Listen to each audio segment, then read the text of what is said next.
Niranjanam Nityam Anantarupam Bhaktanukampadhrita Vigraham Vai Ishavataram Parameshamidyam Tam Ramakrishnam Shirsa Namaha.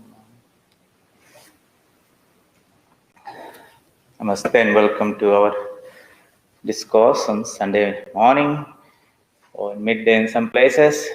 The topic today is sort of a continuation on the subjects we have been discussing in the last couple of weeks. But in particular, we are going to explore the mechanics of attachment and detachment in spiritual life. For those who have been sincerely trying to practice meditation, they will appreciate this challenge of detaching the mind from the things of the world in our hours of meditation and trying to attach it to the Supreme or the Divine within us or whatever aspect of God. We hear in the teachings of Sri Ramakrishna that he says, renunciation is the very essence of a spiritual practice. And one cannot make much progress in a spiritual life without that one singular progress in that one singular spiritual discipline. Many people get a little scared or frightened of when they hear the word renunciation because of the tremendous attachment to the things of the world, which they have worked so hard to acquire. And then suddenly somebody promises a state of realization or God or Atman, and the main condition is that you have to give up all these things. So it's a big gamble for many. And unless the deep conviction is there about the truth of this higher state and that's achievable, many will not really venture into it. But Sri Ramakrishna was the very embodiment of renunciation, and he taught it, and he said that, look, everyone has to practice renunciation. A monk will renounce both physically and mentally, but the householder, he cannot renounce physically. He has to take care of his house and family and children and all these things. He cannot simply leave that and go. Nonetheless, he has or she has to renounce mentally, but renunciation has to be done. We hear a little story, and you'll remember little stories about how we get attached to things, but we are not able to detach ourselves from them. And the story is that in one winter, two monks were sitting on the bank of the river Ganga in the Himalayas. It was very cold, and of course, you require some warm clothes. As they were sitting and watching, they saw something like a blanket was drifting down the river. One of them knew how to swim, so he said to his companion, let me grab hold of that blanket, it will be very useful to us. And he jumped into the water, and he was a good swimmer. He swam up to the black thing, looking like a blanket. And his companion is watching from the embankment and seeing that his friend is not coming back with the blanket. So he says, okay, maybe it's too difficult to have it. Let it go, come back. And the friend says, I have let it go, but it is not letting me go. It was not really a blanket, it was a mountain bear that was drifting down the river.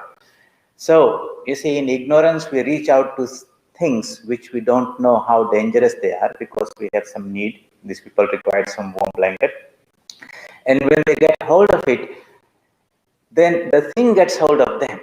And when they want to let go because it's too painful, it could be some relationship, it could be some job, it could be, you can find so many practical examples in your own life. When you want to let go, it is not letting you go, and you suffer endlessly in the clutches of those things. In other words, we got attached to something and we did not know or could not detach ourselves from it. So, if there is a plight of small, simple things, you will see later on, you will discuss, in so many ways we are attached to so many things in this world. And if we are not able to extricate our mind, our attachment to these things, this mind is held down on the ground. No matter how much spiritual practices we will do, your mind will not be able to ascend because these things are holding you down. We give the example of a hot air balloon. You are doing some tapasya. Tapasya means heat. You generate the heat. So in a hot air balloon, you turn on the burners and the roaring flame will heat up the air and the hot air balloon inflates. Why do you want to go up? Because somebody has promised that if you go up there, you will get a much better view. The whole thing, it's so beautiful from there. You want to have that experience. So somebody has gone up there and he said, this is the method to do it.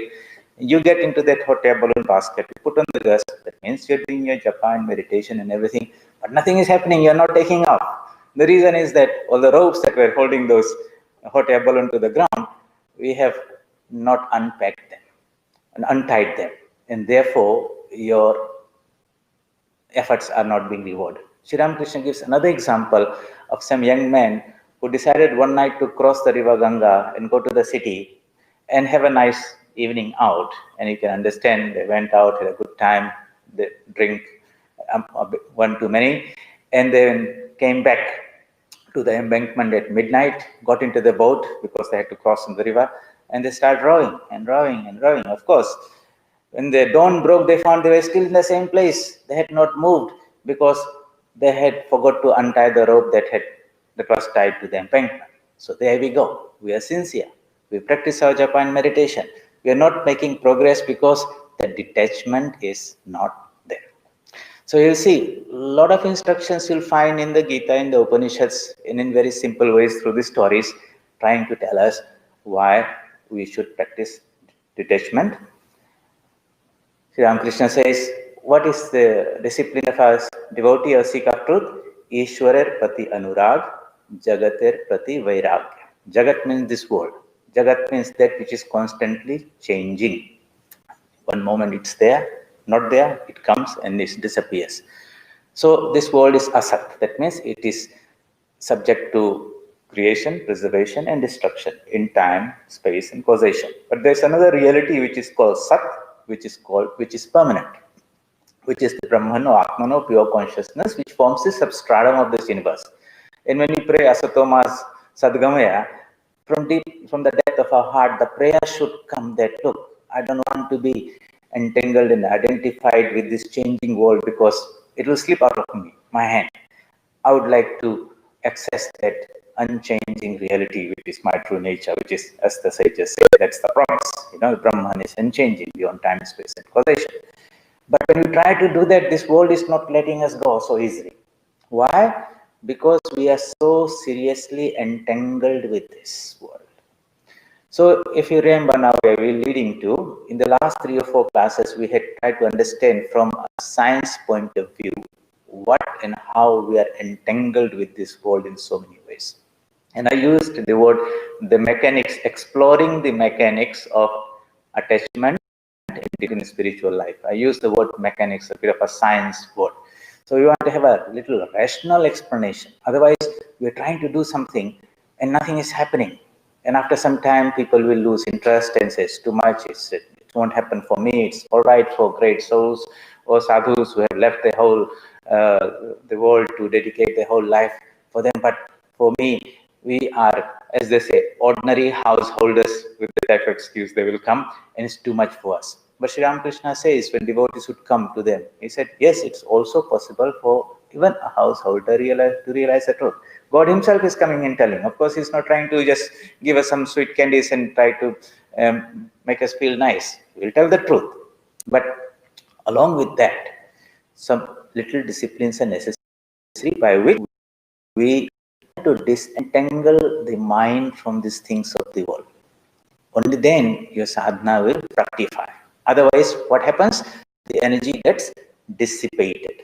The results of your sadhana that you japa meditation, it gets dissipated in so many ways that is being explained. For example, this person is rowing, but the effort is not yielding any progress in crossing across the river.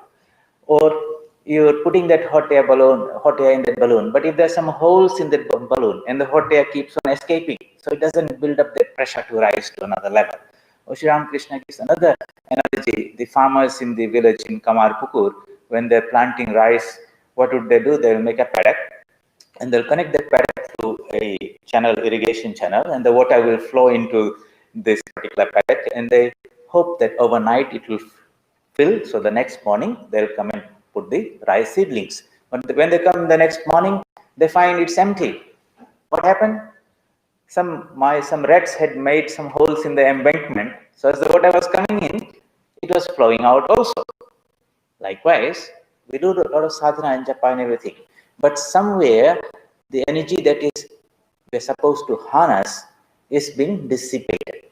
You take a battery to a mechanic and charge it. Okay, he connects it to the electrical system.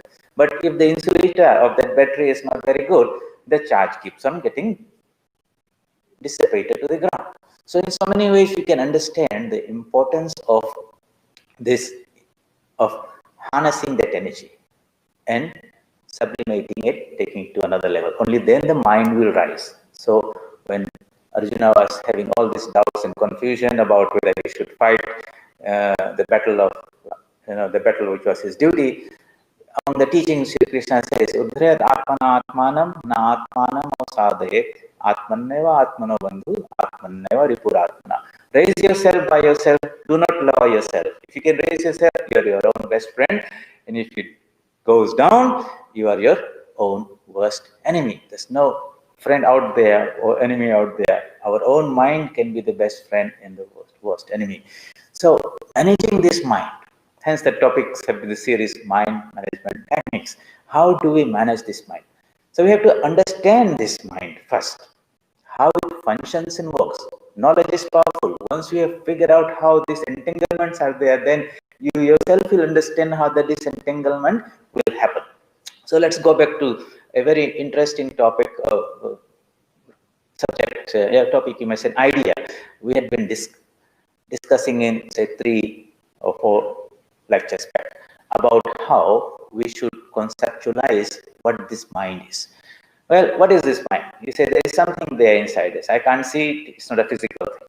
But I can feel, I function through that. It's an instrument through which I work. I think of something and then my body functions and my speech comes out. So, but I'm different from the mind. Most of the time I get identified with the mind. And you say, I'm happy, I am happy, I know, I don't know. But really, we are slightly different from that.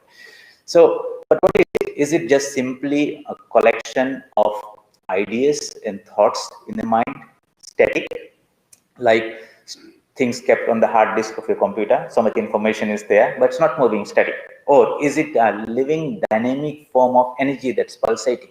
Of course, it's not static, it's more of a dynamic thing. Dynamic means it's a flow of processes, energy that is moving.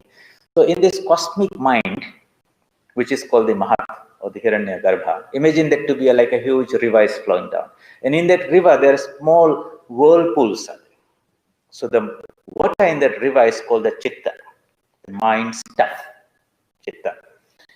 And in that Chitta, as the water flows due to disturbances, you get this little eddy currents and whirlpools are there. Imagine that to be us individuals, a collection or a vortex of energy in that cosmic mind, which gathers that energy from outside and sucks things and builds itself up. It can become, or it can begin to get dissipated.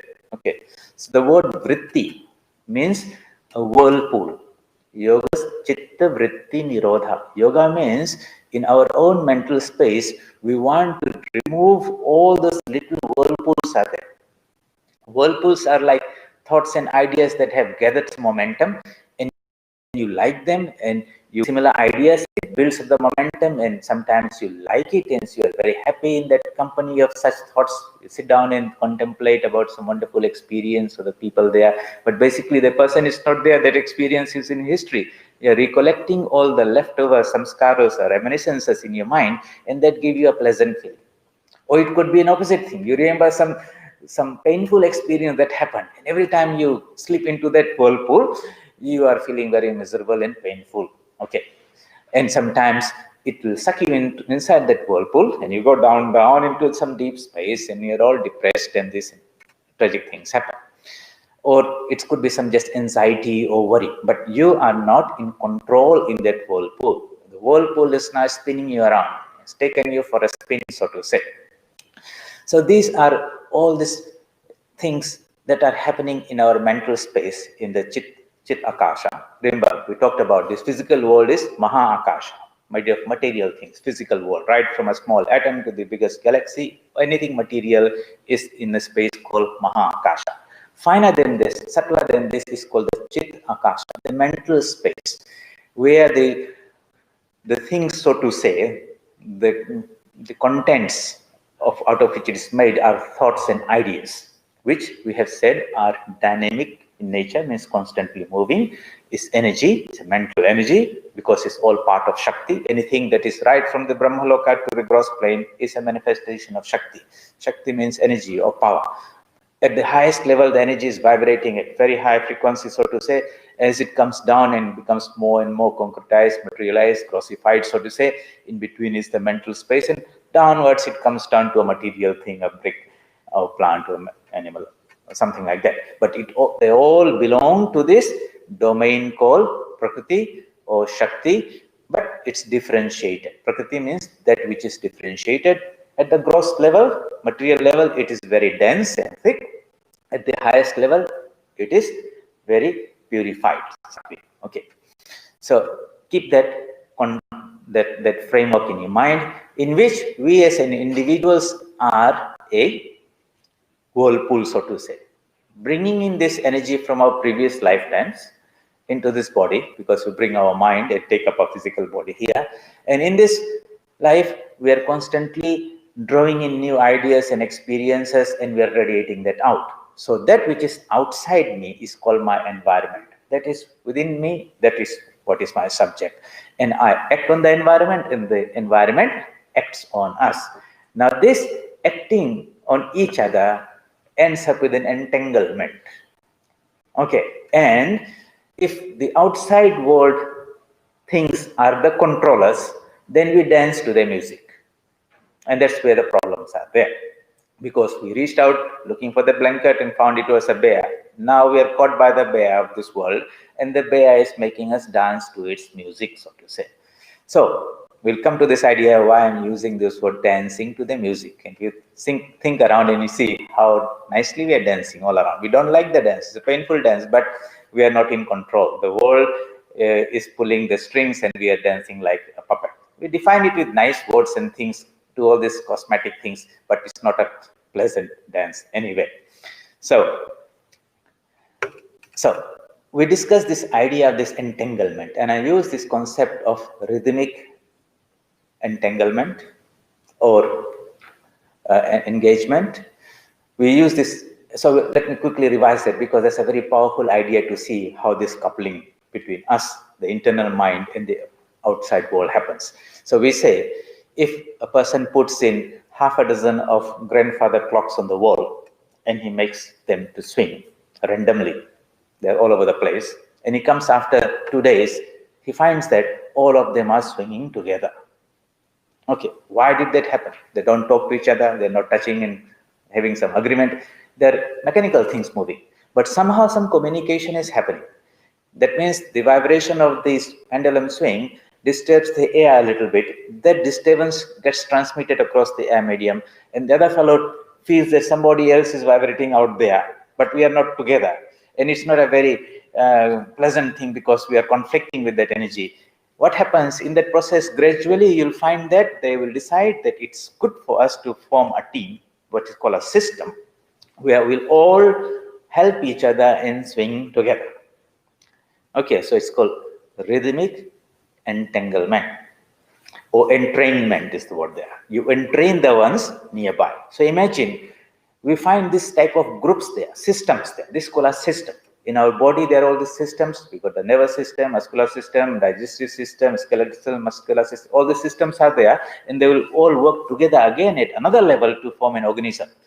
You'll find the solar system is also a system where the sun is the center and the planets are deciding that they will go around one another. You'll find so many cyclic movements in nature, because nature understands that to be most efficient, it is good to be entangled and work in a system where the minimum energy is dissipated and most of the energy is conserved within what is called a sustainable loop. So it's moving together.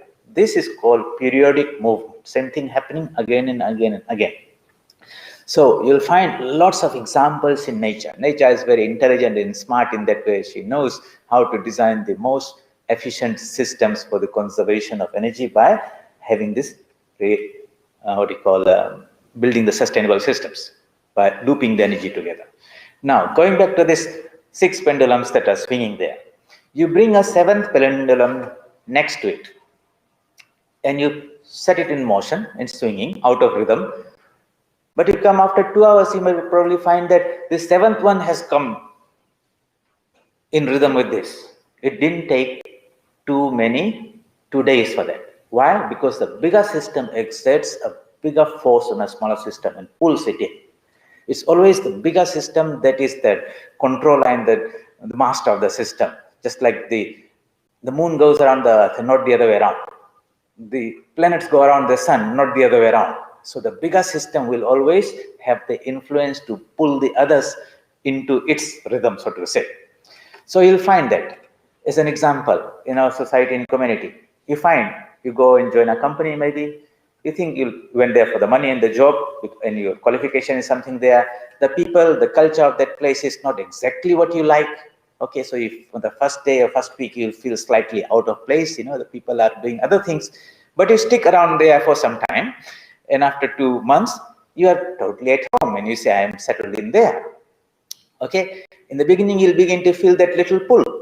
Okay, and you might find as a peer group pressure, just like the 7th pendulum feels the pull of this other 6, and the pressure draws them in, and before you know, it has become entrained and entangled with it. We say it has become coupled, or it has become paired to that.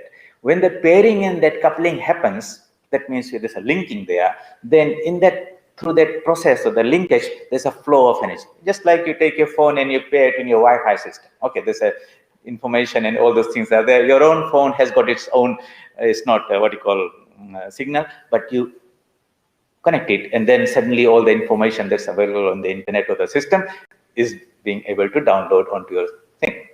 Now that's very interesting. So you'll think about it in how many ways, and this is the exercise I would like you to do, is take a piece of paper or book or something and critically, analytically, surgically analyze the world's things that we are attached to, and try to use this idea of this pendulum that you are one and these systems are there. So you are entangled with your family, you're entangled with your job, you're entangled with your car in some way, because now if something happens to that, it affects you. Okay, somebody comes and scratches, or there's a whole hailstorm and your car got damaged, you feel bad because the hailstorm did not hit you, but that change is affecting you. In other words, now it is beginning to control. And being controlled is not freedom, it is slavery. Okay, it's not a mechanical thing. Okay, you are entangled with somebody. That person is husband and wife, and you're coupled. That's why you use the word we are coupled. Okay, you are coupled to that. And when you're coupled, that means you're happy together and everything. But if you are not so happy and you want to disentangle, then there's a problem. It doesn't let you go. Like the bear is not letting you go. So you think, and you'll find at so many levels, we are entangled to so many things in our external environment. It could be the house you're living, a material thing, to your money in the bank, to your name and to fame, your popularity in the society. It could be entangled to a particular nationality, and you will call that patriotism. Okay, and for that you are ready to go and fight and die for an ideal. You can be entangled or entrained with a particular ideology. Okay, Black Lives Matter or this or that, and for that you are ready out there to do all those things. That idea pulls you out and makes you do things. You are entangled with some spiritual or religious organization, and you believe in that faith, and suddenly you are closer to those people than your own family members, so to say. You're entangled in so many ways at so many levels to this society. Remember, this entangling or coupling, while sometimes it is good, you'll find that in uplifting, but it has the opposite effect also. So if you take this 7th pendulum and you want to disengage out of that, the looping and coupling, you'll find that the influence of that system is so strong that it will not easily let you go. So you'll have a painful situation. You find and decide it's better to let me go. But the system really doesn't let you go.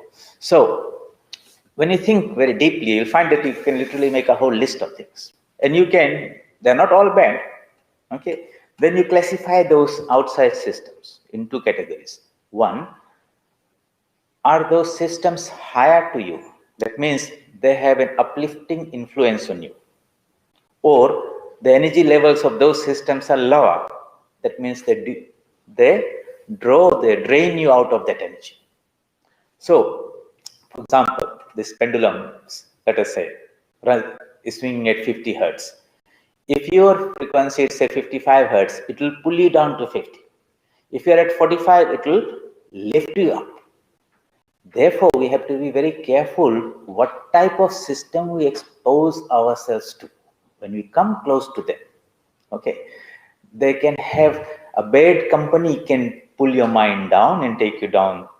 A satsang is a good company that when you approach it, so you have a group of people who believe in some high spiritual ideology and a lot of positive energies there, you approach them, and that influence of that group works on you, just like this 6th, 7th pendulum came next to the system, and they will entrain you to that idea. And before you know, you have begun to subscribe to these thoughts and ideas and totally feel at home. But sometimes that will also form an entrapment, so to say. When you want to go higher, it will hold you down also, and you can't break loose there. So when you're talking about attachment and detachment in spiritual life, you can understand from this example, this mechanics of this, how deeply we are connected to this world. And unless we can figure out a way of disconnecting, all efforts in a spiritual life will not happen, because it's like putting in a lot of hot air into a balloon, but some things are holding you down. So these are called the obstacles to yoga, okay, to spiritual knowledge. So when the spiritual teachers, they understand all these mechanics of it in great detail, because they can really see the workings of the mind at a deeper level than we can do. Sri Ramakrishna would say, I can see the mind or the contents of a person's mind like things kept in a glass showcase. So at home you've got a showcase with all your pots and cups and all those things are there, okay? And you can see the content transparently because the glass is transparent. Enlightened soul can see into us, through us, beyond the physical body to mind. But they don't come and tell us, hey, look, you got this and that, because if they do tell us, oh, it will be a very, very painful story. It will probably make us very, very sad to see the entangled state of things. So it's just like a doctor who has seen how disease is there. He doesn't go in detail in trying to explain you all the elements and how it had happened. He says, look, that's all right. I'll give you the medicine. You take the medicine and that will sort itself out. You'll get restored to your health. So they are more focused in not trying to explain to you how the nature of the disease is there, but take the medicine. But you have to have that Shraddha that Swamiji was talking a little bit, that faith that yes, the doctor knows his business, he knows how to diagnose, he knows how to prescribe, and he has the experience. I can trust him implicitly.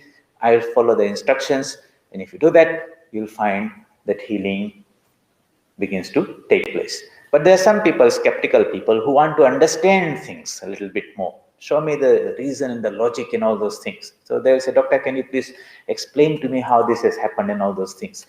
And if the doctor is inclined, or he thinks that this, if it's a child is asking for that, he's not going to bother and waste his time because he doesn't have the capacity to understand. But somebody is sufficiently educated with some background, he says, okay, I'll explain to you, with the hope that that knowledge will inspire that person to now follow the prescription.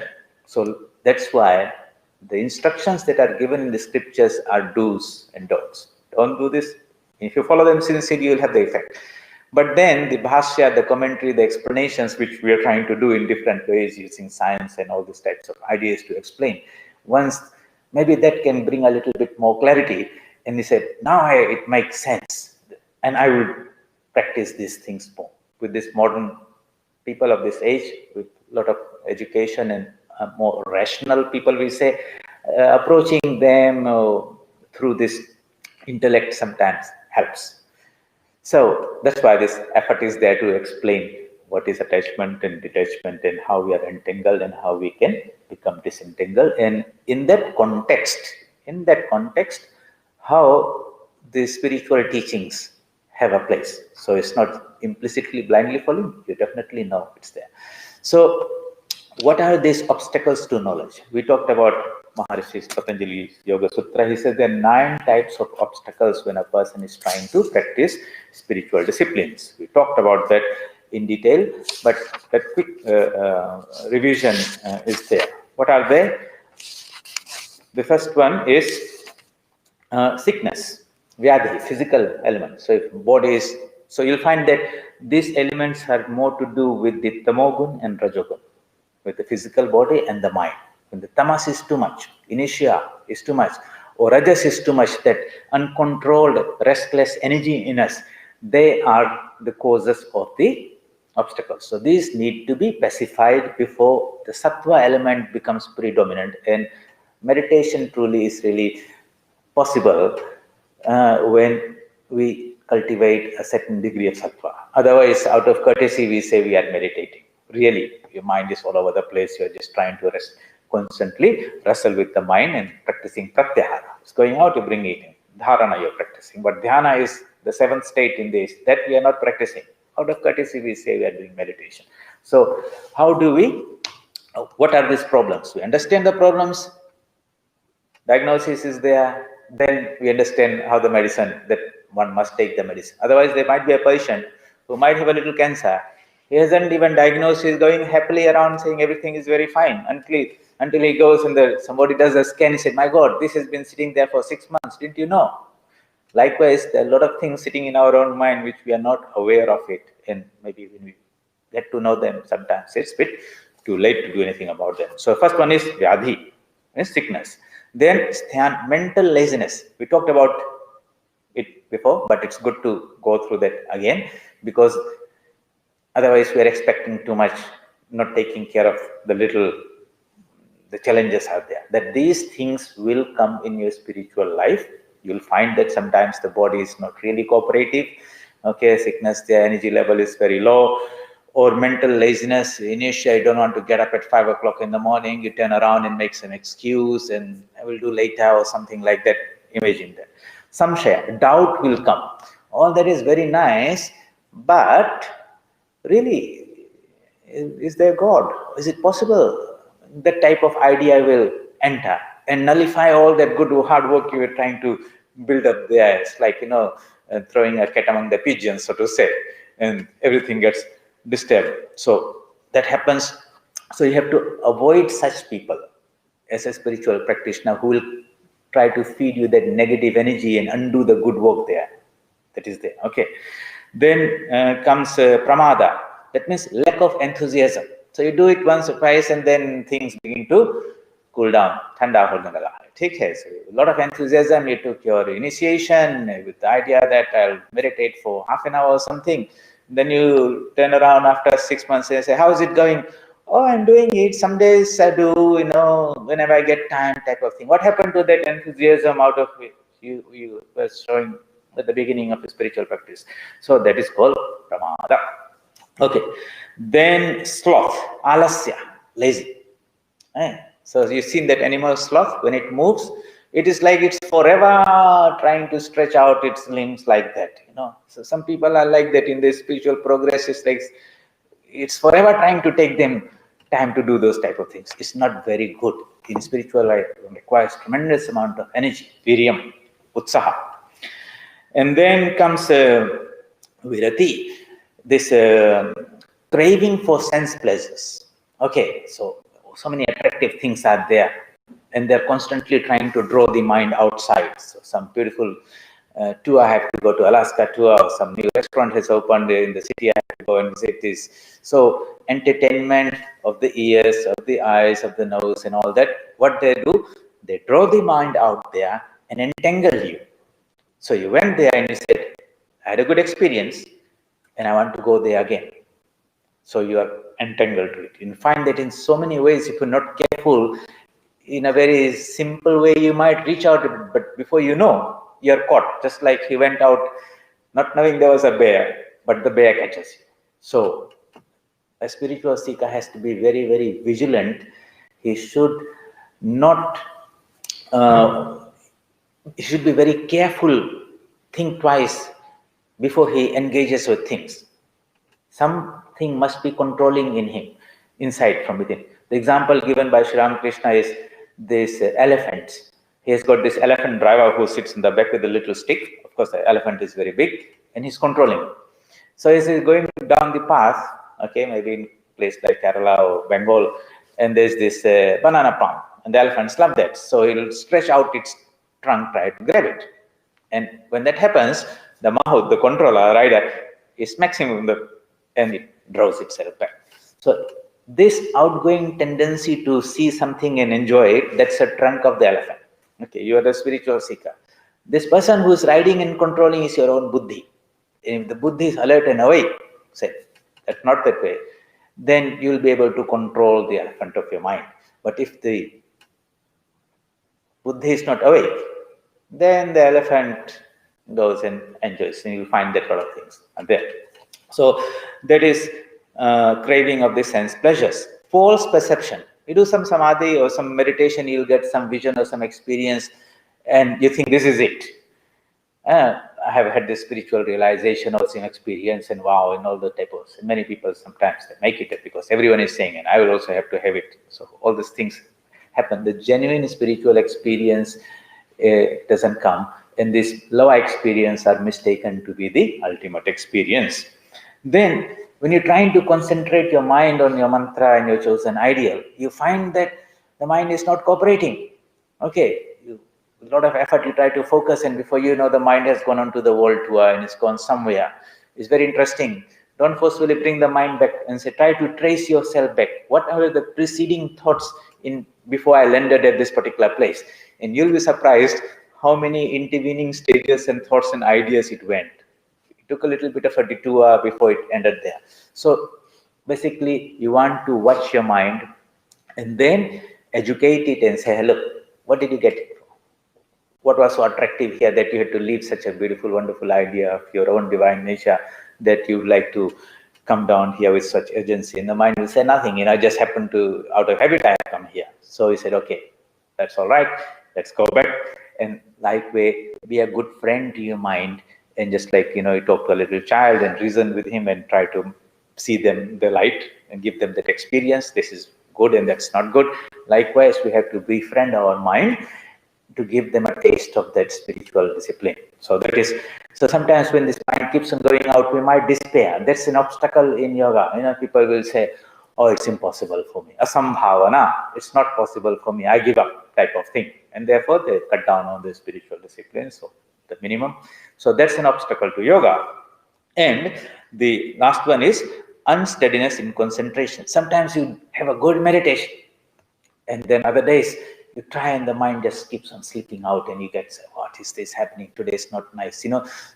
Definitely, it's a constant effort, and after a lot of practice, one develops that capacity and that degree of concentration that's necessary.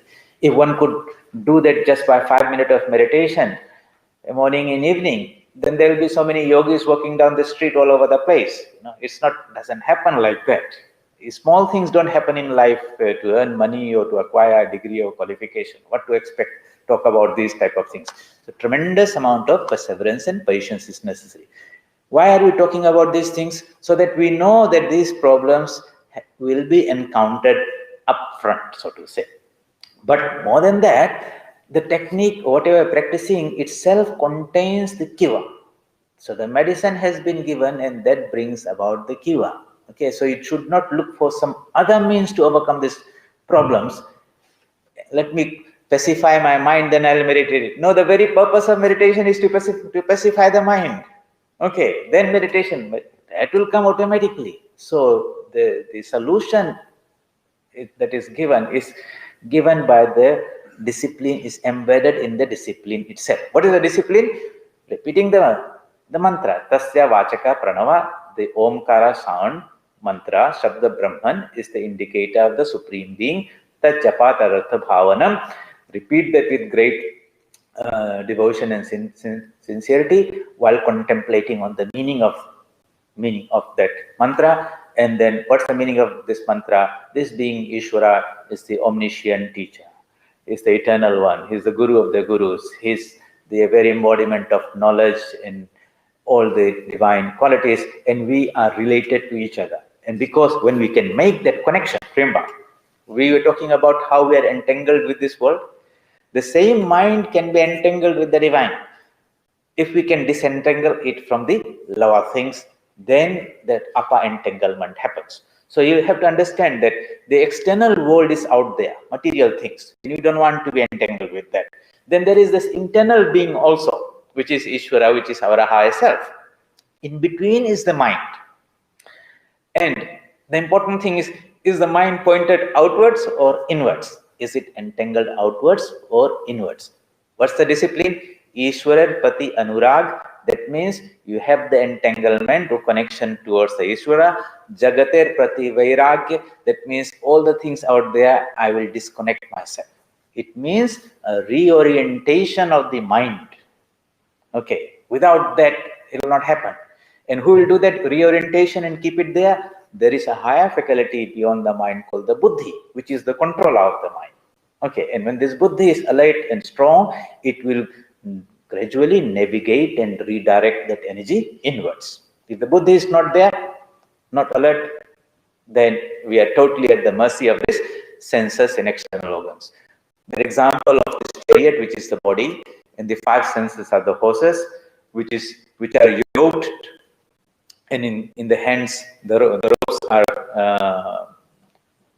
connected.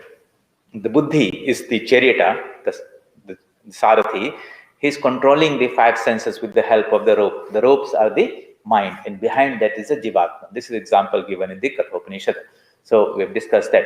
So if this buddhi is not alert, the ropes are let loose, the horses are having a field day, so to say. So first this buddhi has to be awakened, and their mind has to be strong. You can't be trying to control these horses with some strings. You require some solid, strong ropes to do that. So a strong mind, not a whimsical mind and very sensitive mind that gets very, very easily upset and disturbed and all that. That type of mind is not very good. We have to strengthen it. But it should be held tight by this buddhi, which is the controller. So this outward going tendency of the mind, because of which the mind gets entangled with the world, coupled with the world, and they are vibrating in that same loop. But that's a low level entanglement, and we have this world experience where we're born and live this. The sages say the same mind can become the means to have a higher experience, which we call a spiritual experience, where we don't feel ourselves to be a body or mind, but we are a pure consciousness or Atman. So this Atman, this mind, has to now resonate and entangle it with the higher energy that is there. So where is that high energy? Well, this Omkara or Ishvara is that entity deep inside us. So when we repeat the mantra with great concentration, understanding that the word Om is not simply a sound, it's not simply a word. The word that we hear when I say the word Om and that you hear, basically I have uttered something, it has disturbed the air and that vibrates across as a pressure wave, it hits your eardrum and you hear something which you interpret. But what I'm trying to convey to you is an idea, but being transmitted through this vehicle of this sound called Om, so to say. That idea is an energy, not even at the mental level, but at a very deep spiritual level. So you can say that this Omkara is the cosmic energy at the very core of the universe. When the universe was created, the first sound that comes out, or when the Supreme Consciousness begins the process of its descent in the process of manifestation, that first sound is called Pranava or Shabda Brahman. Then it becomes more and more grossified, materialized, and as it happens, all these levels of universe creation comes out, right from Brahmaloka, that's where the Omkar sound comes, and it comes down. So Bhur, Jana, Mahajana, Satya Tapa, and Brahmaloka, all these planes of consciousness are there. You have to understand that at this particular horizontal plane, we talk in terms of time and space. Desh, Kala, Nimitta, space, time, causation. But when we talk in the vertical direction, in the one plane above the other, it's better to use the idea of frequencies, like one frequency is higher than the other, but they're occupying the same space. Just like, there's so many TV channels out there. I just hold the receiver in one place and I click the button and different channels are coming because I'm tuning it to different frequencies. It's not I have to lift my antenna up to different heights. So they all coexist in one place. If you use that type of understanding from science, that when you talk about these higher planes of consciousness, they are all these different frequencies, so to say. They are all energy. Energy means vibrating at particular frequency. So our own minds are a bundle of energy vibrating at frequency X. When that particular frequency is tuned with the material things, then we experience that particular world. And when that same mind can be tuned to a slightly higher frequency, then this world will disappear, which happens when you go to sleep. Okay, so when you go to sleep, suddenly for a moment your eyes and ears are all there, but you're not experiencing all those things. Why? You have decoupled yourself from this physical world frequency, so to say, and gone into a deeper level where you're in this dream world and all those things. You experience yourself as a dreamer. You have all the dream experiences and everything are happening. You're moving around, talking to people, maybe having a nice meal also. So long you're dreaming, all that experience is totally real to you. When you come down and you wake up and they said, oh, that was only a dream. I had a nice meal in the dream, but I'm still hungry when I wake up, type of thing. Experience is there. So what had happened was, and that's an experience all of us have, is we experience the world depending, or our experience of whatever the reality is depends on the frequency to which we are tuned. And spiritual life means being able to manage that tuning capacity. Sri Ramakrishna had that capacity. So he would simply lift his mind and he'll go into samadhi. On the way, he will experience so many things. He'll see the Divine Mother, he'll have a chat with her and see her presence in everywhere, and then he'll merge into samadhi where everything disappears. But being an incarnation of God, Ishwar Koti, he had the power to also descend. And when he comes down, then all this world is experienced, and he comes back here and he's talking to people. So that is the specialty, a special capacity of a human being, that he can transcend and disentangle himself from all this physical world experience in which we are born, and uplift himself to this higher dimensions step by step until he can experience himself as an infinite existence, infinite knowledge, infinite bliss, Akhand Satchit Ananda, one with that cosmic consciousness which is called Brahman. So that is the challenge, and that's the invitation by these spiritual scientists that, look, don't settle down for this very gross experience only, and here everything is changing, everything will go, but there is something wonderful. You are immortal as the Atman. You are full of knowledge and bliss and eternal and full of peace and beauty and holiness and all those things. That is your true nature. But that Atman has become entangled through these different bodies. So it becomes identified with this nature. So the first eye sense comes, that means he sees his reflection a little, and that reflection of eye sense, which is called the pure eye sense, ahamkara, then becomes identified with the causal body, identifies with the subtle body, then it has become identified with the gross body, and then it goes out and identifies itself with the things of this world. So this I, and then it goes out, it becomes my. This I and my, ami, amar, that is what is called Maya, which forces us to deviate from our Atman nature and become attached to this individuality that we are and the things outside. So the teachers say we have to reverse that process, and that means disentangling ourselves, decoupling ourselves from things that are holding us down, loosening or untying the rope that is holding the boat to the bank, or removing the ropes that is preventing this hot air balloon to rise, or letting go the bear, so to say. It takes a little bit of time and you have to make some effort. So sometimes forcefully extricate yourself. Somebody goes and lives in an ashrama and all that type of thing, or goes to change the place and all that type of thing. But if we are constantly alert at various types of attachments that we have, and understand the mechanics of it so that we don't feed into it. Okay, so if you are trying to say, it's like about that monkey, I saw a little bit of a little video about how somebody had put a little hole, and through that hole he put a banana or something on the other side, and a monkey was watching the whole thing. So he put his hand out there, got hold of the banana, it becomes a fist. Now he's able to trying to pull it out, but the big fist is not coming out. So he's struggling and jumping and shouting, but no one is holding him from the other side. He has to give up hold of that banana and will come out. But he doesn't have that buddhi or intelligence that I should let go of the banana and I will be able to take my hand out.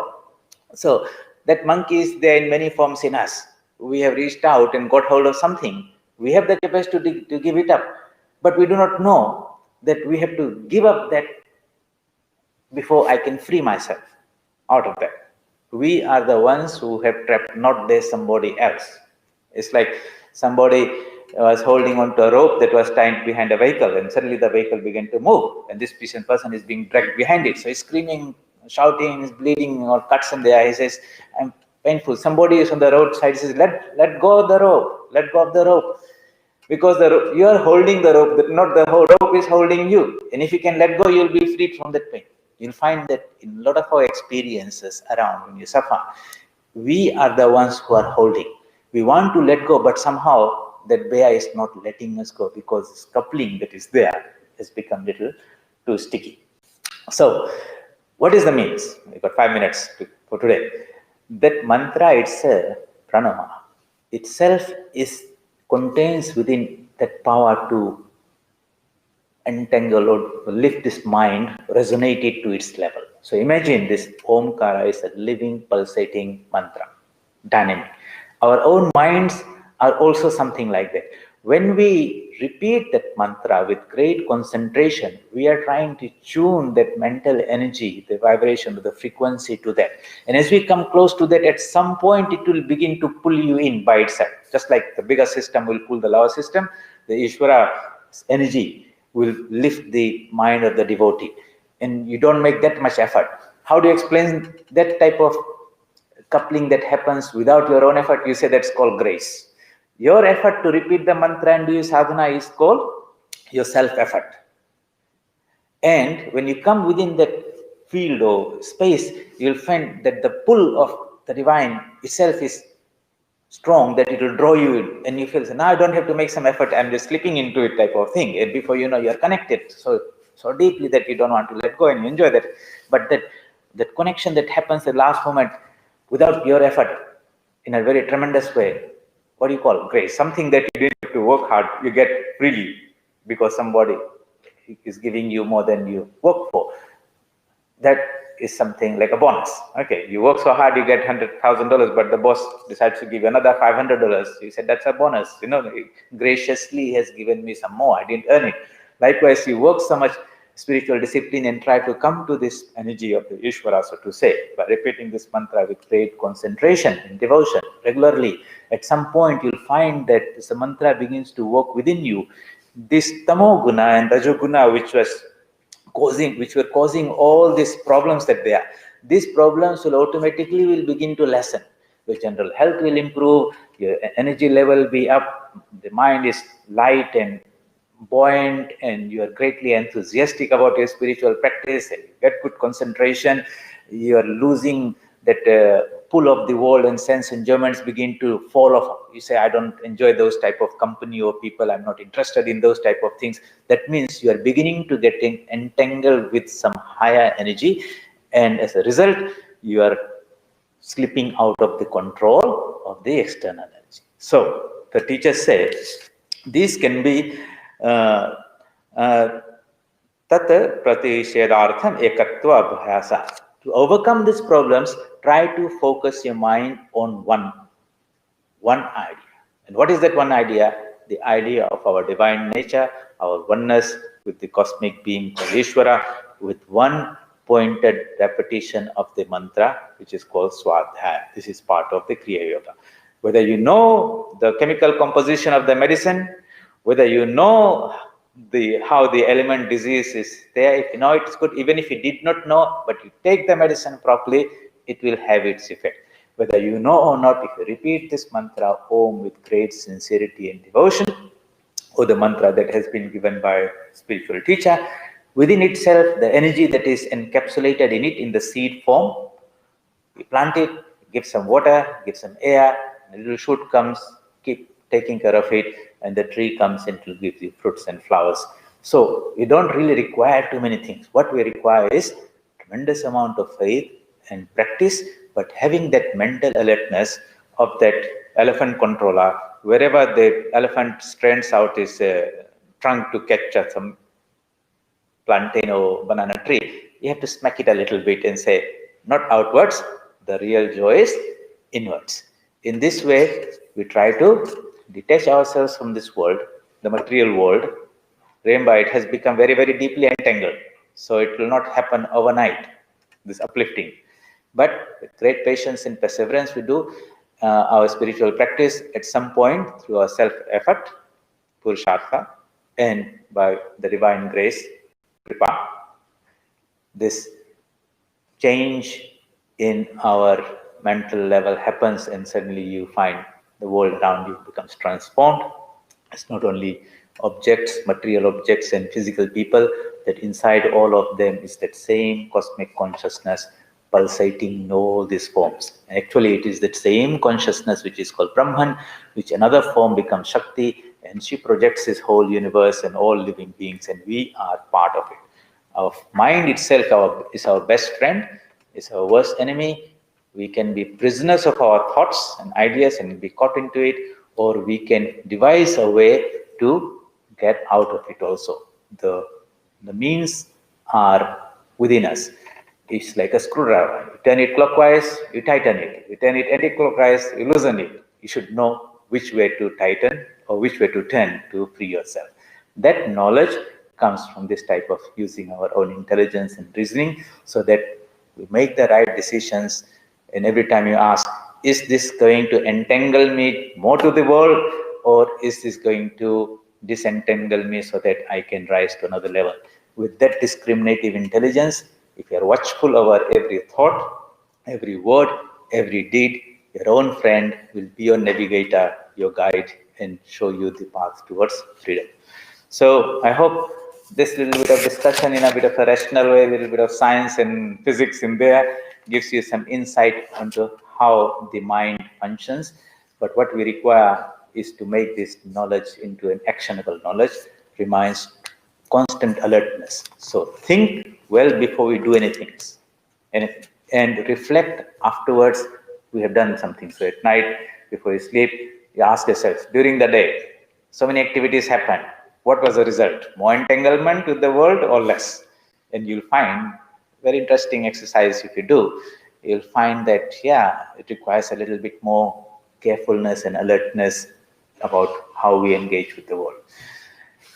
So our Christmas, we come to the end of the year. It's time to take stock take like business people will do. You audit, so you have to do a spiritual audit and say, okay, this world, this pandemic and all that has been a great teacher in various ways at different levels.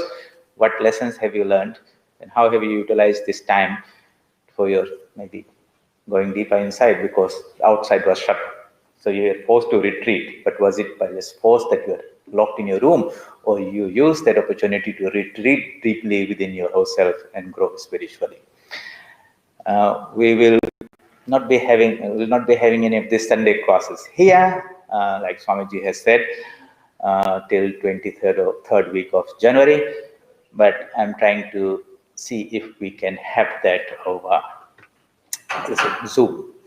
Okay, and so we'll put it on our Facebook and give you a link where you can register, and we have a Zoom account where up to 100 people can come online, and the rest, the classes will be broadcast just like we're doing through YouTube and Facebook. So we'll somehow keep in contact, maybe not regularly like we're doing, but I'll try to get something organized so that we have some continuity of these discussions. Until then, Merry Christmas, Happy New Year, keep well and safe, and keep working. Don't get entangled, free yourself. Om Asato Ma Satkamaya, Tamaso Ma Jyotirgamaya, Mrityorma Amritam Gamaya. Om Shanti Shanti Shanti. Hari Om Tat Sat. Sri Ramakrishna Arpanamastu.